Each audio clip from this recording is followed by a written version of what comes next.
Hi guys, welcome back to my channel, The Novel Nana. I'm Bex. On this channel, we always talk about anything writerly related. So if that interests you, then please stay tuned, subscribe if you want to, and don't forget to leave me a comment and let me know any subject that you would like me to tackle in my next video.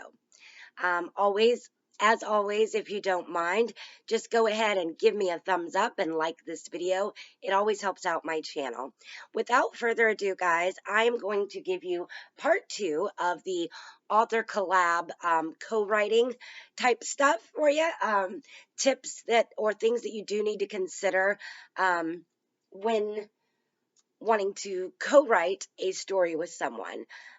Okay, so we're just going to go ahead and get into it so this video won't be too long, okay?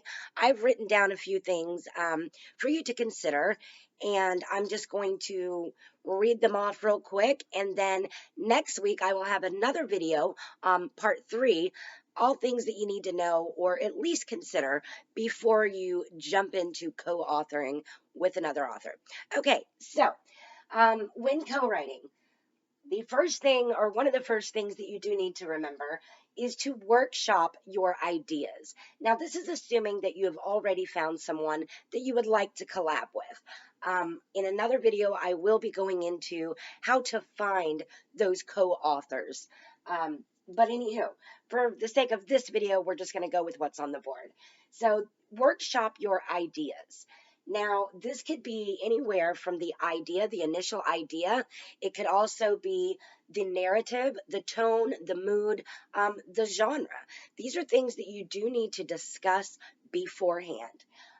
Once you do get the collab in process, or at least the idea, the workshop phase, you're going to want to remember a few key points, which is to discuss your expectations and the responsibility of each of the co-authors.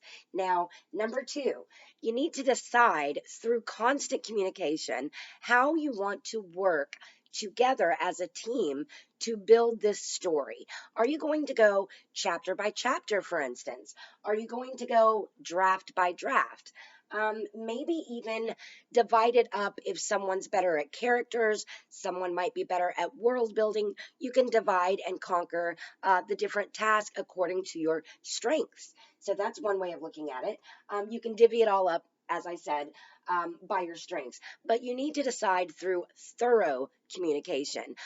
Let each other know your concerns, your doubts, your weaknesses, your strengths. All of these things need to be discussed in detail. Okay, moving on to number three.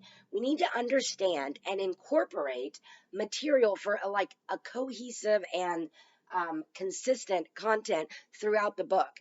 You don't want one person to say one thing and then the other, add on to it, but not remember, say, the character's eye color or maybe their hometown.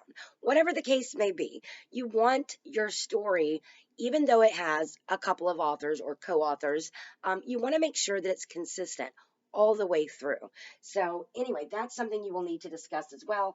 Number four, you need to know the world that you are building, the universe, its characters, and how they work and operate together. You also need to have both collab partners be able to easily maneuver through the story chapter by chapter. Now, whether or not this means trading off chapters or whether this means, reading what the other has written and taking it from there, whatever the case may be. But I will be breaking down a few other things for you in some upcoming videos on this topic. I think I've got three more, maybe four in the works. So we'll keep diving deeper and deeper until all of your questions are answered. So the last thing that you do need to know, which is number five, is communicate. The key is always communicate and continue to communicate throughout the entire process. That way you both have a better understanding of what you're bringing to the table and how to accurately portray those strengths that you do have, and the ideas can be cohesive. But anyway, guys, that's all I have for you today. Thanks so much for watching. I do so appreciate each and every one of you. I hope you guys have a great day. And if you like this video, give it a thumbs up. And if you want to know when I upload, simply ding the bell. Okay, guys, happy riding. Until next time. Bye.